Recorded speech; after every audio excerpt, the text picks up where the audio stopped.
हमारे बीच भारतीय राष्ट्रीय यूथ कांग्रेस के राष्ट्रीय अध्यक्ष आदरणीय उदय भानु जी यहाँ पे उपस्थित है। वर्धा शहर कांग्रेस की तरफ से उनका हार्दिक स्वागत करते हैं। साथ में ये बहुत ही महत्वपूर्ण विषय पे प्रेस कॉन्फ्रेंस का आज आयोजन किया है, जिसमें राष्ट्रीय अध्यक्ष जी अपनी बात रखेंगे। साथ में यहाँ पे मेरे साथ उपस्थित हमारे वडोदरा कॉर्पोरेशन के विरोध पक्ष नेता, सीनियर काउंसिलर, सीनियर लीडर आदरणीय चंद्रकांत सिंह भट्टू भाई, गुजरात प्रदेश यूथ कांग्रेस के अध्यक्ष हमारे भाई प्रवीण भाई और गुजरात यूथ कांग्रेस के सम्माननीय सभी इलेक्टेड पदाधिकारी, यहाँ पे गुजरात प्रदेश के हमारे कांग्रेस के प्रवक्ता भाई श्री निशांत भाई और कांग्रेस के हमारे जगदीप फर्नीचर के चेयरमैन भी यहाँ पे उपस्थित है। यूथ कांग्रेस का भी अपना आशीष कोटरिया से लेकर हर कोई उपस्थित है। तो ज्यादा समय न लेते हुए आज सुबह की फ्लाइट से राष्ट्रीय अध्यक्ष उदय भानु जी यहाँ पे आए हैं और जो स्पेशल जो अगर बात है, एजेंडा है, वो प्रेस कॉन्फ्रेंस का है। तो आपके बीच वो हमारी बात रखेंगे। पार्टी की तरफ से आज पूरे देश के हर अलग अलग जगह पे हमारे सभी लीडर्स प्रेस कॉन्फ्रेंस को एड्रेस करने जा रहे हैं। बहुत ही महत्वपूर्ण मुद्दे है, उस पर आदरणीय राष्ट्रीय अध्यक्ष जी अपनी बात रखेंगे। मैं उनसे विनती करता हूँ कि ये प्रेस कॉन्फ्रेंस की हम शुरुआत करते हैं।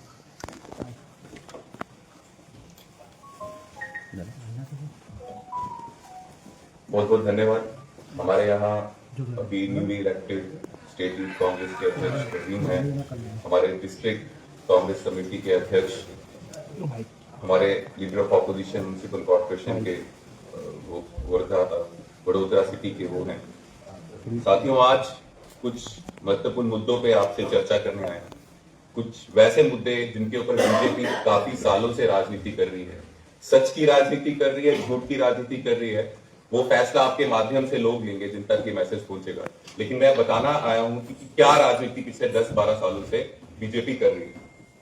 एक न्यूज़पेपर नेशनल हेराल्ड, ये वो पेपर है जब पूरे देश में लोग अंग्रेजों के खिलाफ लड़ाई लड़ रहे थे, भारत माता की आजादी की लड़ाई लड़ रहे थे, भारत माता को आजादी मिले इसके लिए संघर्ष कर रहे थे, खून पसीना कर रहे थे।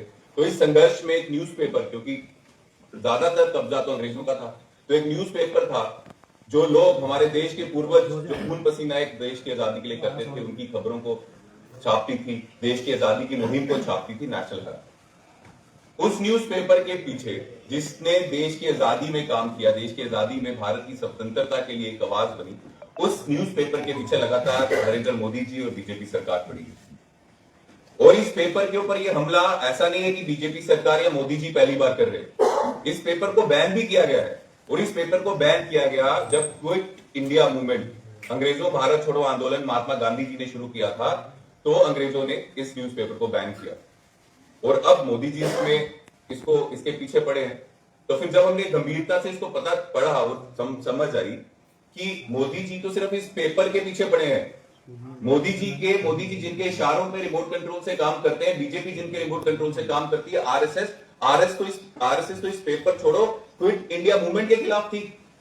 वो मूवमेंट जो अंग्रेजों को बाहर निकालने के लिए महात्मा गांधी जी ने चलाई, आरएसएस तो वहां पे जो लोग आजादी के लिए लड़ रहे थे, चाहे वो सुभाष चंद्र बोस, भगत सिंह जी हो, सरदार पटेल जी हो, महात्मा गांधी जी हो, नेहरू जी और हजारों जो लोग शहीद हुए, जो जेल में रहे, उन सबके खिलाफ आरएसएस जो है अंग्रेजों का साथ दे रही है, क्विट इंडिया मूवमेंट का खिलाफत कर रही है। तो मोदी जी भी उनके नक्शे कदम पे चल के, बीजेपी भी उसके नक्शे कदम पे चल के नेशनल हेराल्ड जैसे जो न्यूज़पेपर है जिसने आजादी में अपना कंट्रीब्यूशन दिया, उसके खिलाफ काम कर रहे थे।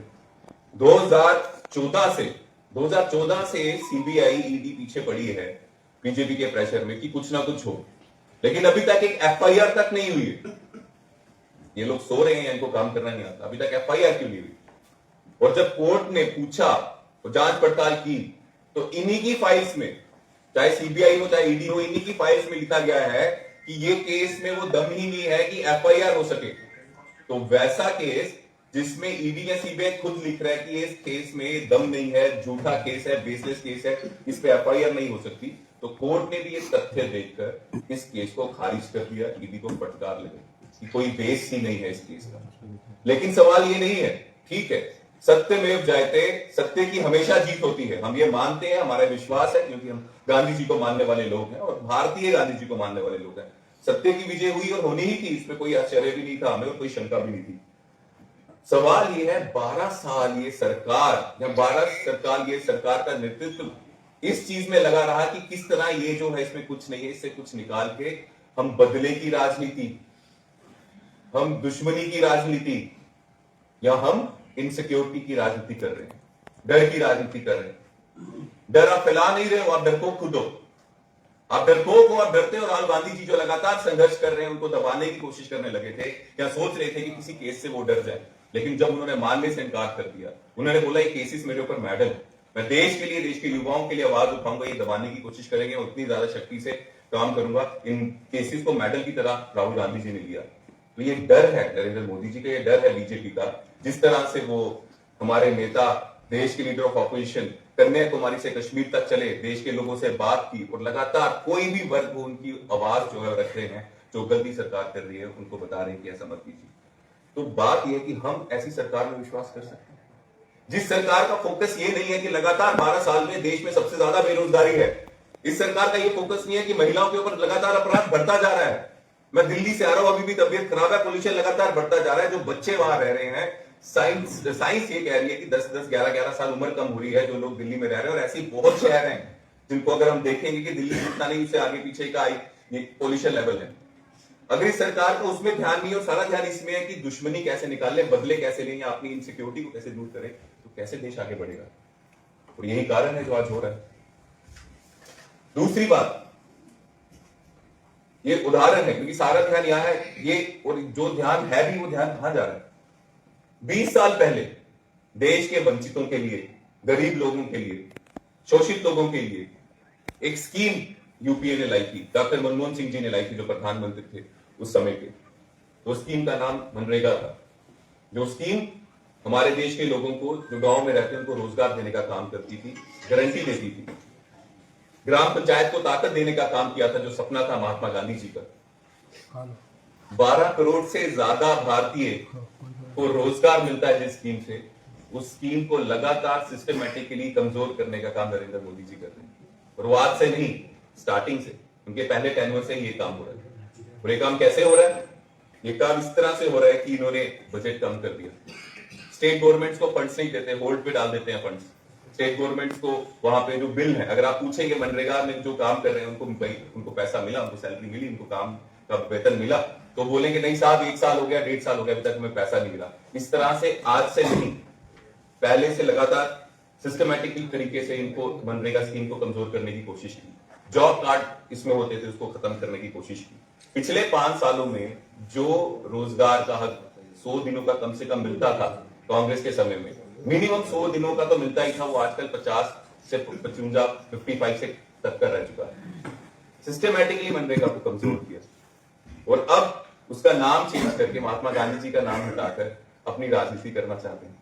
और आप राजनीति तो कर रहे हो, उसके साथ आप इसके ऊपर खिलवाड़ कर रहे हो। वो 12 करोड़ भारतीय जो रोजगार ले रहे हैं मनरेगा के कारण, उसके ऊपर डायरेक्ट हमला कर रहे हो। मनरेगा राइट टू वर्क था, हमारा अधिकार था, आज वो क्या बन गया है? Administrative help. एडमिनिस्ट्रेटिव हेल्प मतलब हमारा हक नहीं है, उनके ऊपर है, बाबू लोगों के ऊपर है। तो यहाँ पर ये करप्ट सरकार बीजेपी के, इनके ऊपर है कितनी हेल्प करेंगे या करेंगे कि नहीं करेंगे। 100% फंड कांग्रेस के समय मनरेगा को मिलता था। सेंट्रल गवर्नमेंट जब थी कांग्रेस की, वो 100% फंड जो है सेंटर से जाता था। 40% बोझ इस स्कीम का जो ये बोल रहे हैं फंड्स जो हैं वो स्टेट गवर्नमेंट्स में डालना चाहते हैं। कितनी स्टेट गवर्नमेंट्स इसको बेयर करेंगी, कितनी नहीं कर पाएंगी, वो हम सब जानते हैं। एंड में क्या होगा? स्कीम को कोलैप्स कर देंगे। और ये कौन सी स्कीम? जो मैंने पहले भी कहा, 12 करोड़ भारतीयों को रोजगार देती है। किस चीज की कमी है? जो डाटा यूनियन बैंक्स ने पार्लियामेंट को दिया है, पार्लियामेंट ऑफ इंडिया को दिया है, उसमें बताया है कि जब से बीजेपी की सरकार केंद्र में है पिछले 12 सालों से 16 लाख करोड़ से ज्यादा लोन माफ हुआ है कुछ अमीरों का। अगर 16 लाख करोड़ से ज्यादा लोन अमीरों का माफ हुआ है, अगर यही पैसा मनरेगा में लगा दे तो 20 साल चल जाता है। किसी स्टेट गवर्नमेंट के ऊपर आपको बोझ डालने की या उनको बोलने की जरूरत नहीं थी। 20 साल तक हम 12 करोड़ लोगों को, 12 करोड़ भारतीयों को रोजगार दे सकते थे अगर इन कुछ परिवारों का आप लोन माफ नहीं करते। ये आपके सगे हैं, इनकी आपको ज्यादा फिक्र है। और वो जो गरीब लोग जो गांव में रहते हैं, जिनको मनरेगा के कारण रोजगार मिलता था 100 दिन का, वो भी छीनने की कोशिश कर रहे हैं। तो आप इनके वोटों से बनते हो कि उनके वोटों से बनते हो? तो तुम सही कह रहे हैं ना, वोट चोरी करके बनते हो। पहले जो भी काम मनरेगा के थ्रू होता था वो डिमांड, जो लोकल डिमांड थी उससे लिया जाता था, पंचायती राज था, पंचायत से जो वो वहां पे पास करते थे। अगर गांव में लगा कि हमें यही तालाब बनाना है तो वैसे होगा। अब ऐसा नहीं होगा। अब जो भी एलोकेशन ऑफ फंड्स है वो केंद्र डिसाइड करेगा। तो केंद्र ने डिसाइड कर लिया कि यहाँ पे कुछ चाहिए तो वहां पे कुछ बनेगा, चाहे यहाँ पे स्टेट को इस चीज की या इस सेक्टर में डेवलपमेंट की जरूरत है वो नहीं होगा, दिल्ली से रिमोट कंट्रोल से चलेगा। और स्टेट का भी जो 40% है वो वहां पे लगेगा जो केंद्र बोल रहा है मनरेगा के थ्रू। तो ये बिल्कुल एक रिमोट कंट्रोल बना दिया है, करप्शन का एक शायद नया तरीका बनने वाला है। लोग डिसाइड करेंगे, ये 12 करोड़ लोग या जिस तरह से राजनीति हो रही है ये आप लोग डिसाइड करेंगे किस दिशा में देश जा रहा है। आज गुजरात, प्रधानमंत्री जी गुजरात से आए, मैं सुन रहा था, बातें कर रहा था, ऑब्जर्व कर रहा था। आज क्या पूरा ध्यान मनरेगा का नाम बदल दो या नेशनल हायरार्की पर केस कर दो, किस तरह से केस बढ़ाना है या बदले लेने हैं, या मनरेगा का नाम चेंज करके ये प्रेशर इस गवर्नमेंट में डालो, स्टेट गवर्नमेंट में डालो, या फिर इसको पंचायतों से ताकत छीन के एडमिनिस्ट्रेटिव पावर बना दो, रिमोट कंट्रोल से चलाओ, इसमें होना चाहिए। या सिर्फ अगर गुजरात की बात करें, प्रधानमंत्री जी गुजरात से हैं, कि यहाँ कितना ड्रग्स लगातार फैल रहे हैं, यहाँ के बेरोजगार युवा जो है वो ड्रग्स में जाते जा रहे हैं, ये कैसे कम हो, इस पे सोचना चाहिए प्रधानमंत्री जी को। अगर सिर्फ इस प्रदेश की ही बात करूं, इनका दोस्त, परम मित्र, उसके पोर्ट से हजारों करोड़ का ड्रग्स पकड़ा जाता है, बार बार पकड़ा जाता है। रिजल्ट क्या होता है? जो लोग पकड़ते हैं, जो सीआईएसएफ वाले पकड़ते हैं, उनकी ट्रांसफर हो जाती है, प्राइवेट कंपनी वहां पर सिक्योरिटी पे लग जाती है। तो क्या ये फर्ज नहीं है जो गुजरात के युवा है जो लगातार ड्रग्स में जा रहे हैं, जो माता पिता है गुजरात के युवाओं के, जो आप देखते होंगे कितने लाख, 2019 का कोई मेरे को स्टैट्स बताते थे, लाखों में से कितनी महिलाएं भी हैं जो ड्रग्स के शिकार हैं। तो उनके परिवार वाले क्या सोचते नहीं? हमारे स्टेट से प्रधानमंत्री है, उनका थोड़ा सा ध्यान यहां भी जाना चाहिए कि गुजरात का युवा किस तरफ जा रहा है। अगर नहीं सोच रहे तो फिर क्या मजबूरियां, कुछ मजबूरियां होंगी। जो बात हम करते हैं या जिस बातों का मजाक उड़ा देते हैं, इसका मतलब दोस्ती चरम सीमा पे है। वैसी दोस्ती है जिसमें गुजरात के युवाओं का भविष्य भी अंधकार में झोंकने को, झेलने में, फेंकने को तैयार हो। देश के युवाओं का भी भविष्य जो है वो नशे में, ड्रग्स में चला जाए, लेकिन परम मित्र के ऊपर आंच नहीं आनी चाहिए। तो ये सवाल लेकर आपके माध्यम से मैं यहाँ पे आया था, और मैं सभी आदरणीय मीडिया के साथियों का तहे दिल से धन्यवाद करता हूं, क्योंकि अगर ये आप अपने चैनल्स के माध्यम से दिखाएंगे तो ये लोगों तक पहुंचेगा। और ये जो सवाल है ये लोग खुद पूछें, हम नहीं कह रहे ये सही है कि गलत है, लोग खुद मंथन करें। ये शक्ति जो है सरकार की इन बदलों में, वेंडेटा में लगनी चाहिए, या जो असली मुसीबतें देश आज झेल रहा है, बेरोजगारी की, ड्रग्स की, इस पर लगनी चाहिए। आप सब यहाँ आए, बहुत बहुत धन्यवाद। किसी का कोई सवाल हो तो हम लेने को तैयार हैं। जय हिंद। अभी 1-2 महीने बाद स्थानिक स्वराज की चुटनी है, उसको लेके युवाओं के लिए आपको क्या कहना है? बड़ौदा में युवाओं को टिकट्स वगैरह दिए जाएंगे? सिर्फ वडोदरा में ही, मुझे लगता है गुजरात में नहीं, पूरे देश में। अभी जिस तरह से महाराष्ट्र में लोकल बॉडी इलेक्शन चल रहा है, तो हम पूरे जोर से अपने यूथ कांग्रेस के साथियों को, और वो साथी जो लड़ना चाहते हैं लोकल बॉडी, उनको मोटिवेट कर रहे हैं कि वो इलेक्शन लड़े और इसमें पार्टिसिपेट करें। क्योंकि क्या है कि हम जब बोलते हैं हम एमएलए का इलेक्शन लड़ेंगे, एमपी का इलेक्शन लड़ेंगे, तो इतने युवाओं को मौका नहीं मिलता, सीट्स इतनी नहीं होती। लेकिन लोकल पार्टी परफेक्ट प्लेटफॉर्म है उन सभी युवाओं के लिए जो राजनीति करना चाहते हैं, लोगों की सेवा करना चाहते हैं और देश को सही दिशा में आगे बढ़ाना चाहते हैं। तो हम पूरा प्रयास करेंगे और कर रहे हैं यहाँ लोकल बॉडी के लिए कि ज्यादा से ज्यादा युवा लोकल बॉडी में पार्टिसिपेट करें। सर, युवाओं को टिकट मिलेगी कह रहे हैं, लेकिन यहाँ तो सीनियर्स जो है उन्हीं में ही कहीं ना कहीं जुटबंदी दिखती है। तो युवा लोकल बॉडी इलेक्शन के लिए ज्यादा से ज्यादा युवाओं को लड़ाना चाहिए। मैं भी जब से मैं अध्यक्ष बना हूं, मैंने काफी प्रोसेस देखे हैं। हाँ, जितने युवाओं को हम एमएलए की इलेक्शन या एमपी की इलेक्शन लड़ाना चाहते हैं शायद उतना नहीं मिल पाता, लेकिन लोकल बॉडीज में तो हमें प्रमोट करना चाहिए ज्यादा से ज्यादा युवा लड़े, और मुझे लगता है लड़ेंगे। सर, किस तरीके से तालमेल बैठा के इस बार का इलेक्शन आप लोग लड़ने वाले हैं? युवाओं को भी साथ लेके चलना है और एक्सपीरियंस लीडर भी आपके पास में बहुत सारे हैं। वडोदरा के अंदर एक्सपीरियंस लीडर में सबको नाम पता है, साथ ही साथ एक पक्ष और है, दोनों पक्षों को साथ में लेके चलना, और तीसरा पक्ष युवा पक्ष आप बता रहे हैं, तो तीनों को कैसे संतुलन बना के आगे लेके चलना? बहुत आराम से, बातचीत से, वार्तालाप से। लीडरशिप हमारे साथ है, देश की लीडरशिप है, और मैसेज क्लियर है कि जो गुजरात में हो रहा है, ऑपोजिशन का काम जो है वो कांग्रेस को करना है, भारतीय युवा कांग्रेस को करना है, और हम सड़कों में रहेंगे। टिकट्स में जो हमारा हक है वो हम जरूर मांगेंगे, और लोकल बॉडीज में खासकर मांगेंगे। मैं फिर से दोहरा रहा हूँ, और एक साथ मिलकर काम करेंगे, तभी ही हम गुजरात की आवाज को बुलंदी से आगे बढ़ा सकते हैं। यूथ को कैसे आगे बढ़ाना है बड़ौदा में? यूथ का एक ही काम है। यहां भी ये सरकार उन लोगों को दबा रही है अपने प्रेशर से, अपनी पॉलिटिकल पावर से, एडमिनिस्ट्रेटिव पावर से। उन लोगों की ढाल बनने का काम यूथ को है, और जो युवा इतना काम करेगा उस युवा को उतनी शक्ति मिलेगी। मैं अगर नेता हूं, मैं जम्मू में रहता हूं और जम्मू में अगर मेरे ही वार्ड में अगर मेरे को लोग नहीं जानते तो मुझे पार्टी कितनी ताकत दे देगी। तो मुझे अपने लोगों के बीच रहकर अपने बूथ में, अपने वार्ड में या अपने गांव में लोगों की मदद करनी है, उनके बीच में रहकर रहना, ताकि वो मुझ पर भी विश्वास करें। और जो लोग जितना लोगों के बीच होंगे उतनी ज्यादा शक्ति से हम उनकी लड़ाई लड़ेंगे हर एक इलेक्शन में। सर आपको लगता है लेकिन पार्टी प्रोटोकॉल की वजह से युवा है जो दबके रहते आगे नहीं आ पाते, कोई भी प्रोग्राम करना हो कहीं तो? जो प्रोग्राम करने के लिए कोई प्रोटोकॉल नहीं है। जो मैंने कहा कि इनको काम करना है, यहाँ भी गलत हो रहा है, आवाज लेनी है, वो प्रोटोकॉल राहुल गांधी जी की तरफ से, हमारी तरफ से बिल्कुल साफ है। मैं एनएसयूआई का स्टेट प्रेसिडेंट था 2011 में जेएनके का, और आरटीई तक वहां लागू नहीं हुआ था, और एजुकेशन मिनिस्टर कांग्रेस के थे, मैंने उनके खिलाफ भी प्रोटेस्ट कर दिया था। तो राहुल जी ने मेरे को डांटा नहीं, उन्होंने कहा तुमने अच्छा किया।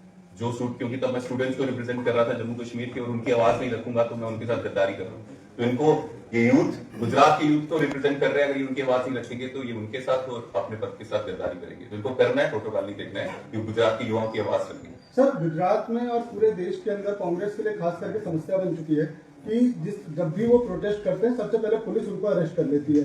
तो अब गुजरात के अंदर तो खास करके ये सारी चीजें देखी जाती है। और क्या लगता है इन सारी चीजों से आप लोग लड़ेंगे कैसे? क्योंकि इलेक्शन टाइम में युवाओं को आगे लाना चाहते हैं, अगर युवाओं के ऊपर भी अगर केस हो जाते हैं तो किस तरीके से वो? हम ध्यान रखेंगे, इंडियन यूथ कांग्रेस ध्यान रखेगी केस का लीगल प्रोस्पेक्टिव। और ये सिर्फ गुजरात में नहीं है।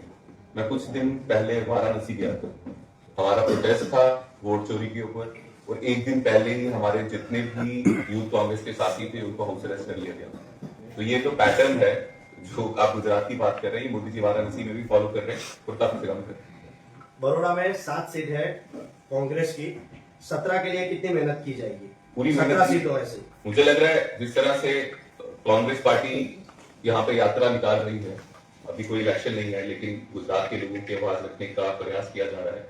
ये प्रयास बढ़ेंगे आने वाले समय में। हमारे नेता यहाँ आएंगे, और जो आवाज है, सिंपल सी बात है, गुजरात के लोगों को लगना चाहिए जो अन्याय उनके साथ हो रहा है, उस लड़ाई में कांग्रेस पार्टी उनके साथ है, और उसके लिए हम दिन रात एक करेंगे और उसको करने को तैयार। सर, गुजरात के अंदर बीजेपी है, कांग्रेस है, पर अब तो तीसरी एक पार्टी जो उभर रही है यहाँ पे, आम आदमी पार्टी, किस तरीके से उससे लड़ने वाला है? उसी तरीके से सत्य के साथ, सच्चाई के साथ आम आदमी पार्टी एक बहुत अच्छा, मेरे को लगता है मोदी जी से भी अच्छा इवेंट करती है, उनसे भी अच्छा उनका एक स्ट्रैटेजी है, पर वो चलता नहीं है। दिल्ली वालों ने बता दिया कितनी डेवलपमेंट उन्होंने की थी। आज मेरा गला खराब नहीं है, पोल्यूशन के कारण होता है, और इसमें जितने दोषी दिल्ली वाले हैं, बीजेपी वाले हैं, उतने आम आदमी पार्टी की। 10 साल से इनकी सरकार थी, इन्होंने क्या किया? आज पोल्यूशन की हालत इतनी बुरी दिल्ली की हो चुकी है, 10 साल से वो इंसान केजरीवाल जी पर चीफ मिनिस्टर से दिल्ली के, और आज दिल्ली का पोल्यूशन का ये हाल है। केंद्र सोया हुआ बीजेपी का मैं मानता हूं, लेकिन ये तो जागे हुए थे, और ये अपने आप को सोकल विसल ब्लोअर कहते हैं, न्याय के खिलाफ लड़ाई लड़ने वाले। तो इन्होंने दिल्ली का क्या क्या हाल कर दिया आप सब देखते ही होंगे चैनल्स में। और जो दिल्ली के साथ गद्दारी करके आप गुजरात के साथ क्या करेंगे वो आपको देखे या लोग देखे। सर, सोशल मीडिया पे एक वीडियो वायरल हुआ है कि जहाँ देश के वड़ा प्रधान नरेंद्र मोदी, प्रियंका गांधी जी और अन्य सांसद चाय पीते नजर आ रहे हैं, उसको आप किस नजर से देख रहे हो? एक बार जो सब ट्रेंड ऐसा है कि कांग्रेस भाजपा लड़ रही है, लेकिन एक अलग वीडियो भी सामने आया है। देखिए, हमारा देश, जो हमारे देश की संस्कृति है, जो भारत की संस्कृति है, हमारी लड़ाई विचारधारा से होती है। ये जो मैंने आपको केसेस बताए नेशनल हेराल्ड के, ये फैशन मोदी जी लेके आए हैं। कांग्रेस में ऐसा कभी फैशन रहा नहीं, और उसका सबसे बड़ा एग्जांपल यही है, जब राजीव गांधी जी प्रधानमंत्री थे और अटल जी को जब बाहर डेलीगेशन में भेजा था उनका इलाज करवाने के लिए, तो वहां पे ये नहीं देखा था कि अटल जी ऑपोजिशन लीडर हैं या बीजेपी के लीडर हैं। वहां पे राजीव गांधी जी ने ये देखा था कि वो बीजेपी के जरूर हैं, लेकिन देश के नेता हैं, देश के एमपी रहे हैं, और एक इज्जतदार अच्छे नेता है। तो कांग्रेस का प्रधानमंत्री होते हुए उन्होंने उनको डेलीगेशन में भेजा। तो हमारी संस्कृति ऐसी है, तो बात करना तो उसमें मेरे को लगता है, जब हम लोग इतना सोचते हैं, विचारधारा की लड़ाई जरूर है, लेकिन लास्ट में सब भारतीय हैं, देश के लिए संघर्ष कर रहे हैं। अब वो अलग बात है, बीच में कुछ ऐसे लोग आ जाते हैं जो राजनीति को प्राइवेट लिमिटेड बना देते हैं और वेंडेटा, दुश्मनी की राजनीति करते हैं। कांग्रेस पार्टी ऐसा कभी नहीं करती, और हमारे लिए ये चर्चा का इशू भी नहीं। सर, आपका रेशियो क्या रहेगा यहाँ पर? अगर लड़ते हैं तो कितना % युवा लड़ने वाले हैं और कितना % रेशियो क्या रहने वाला है? किसमें है? लोकल बॉडीज में? लोकल बॉडीज में हमारी डिमांड रहेगी 20%। 20% युवा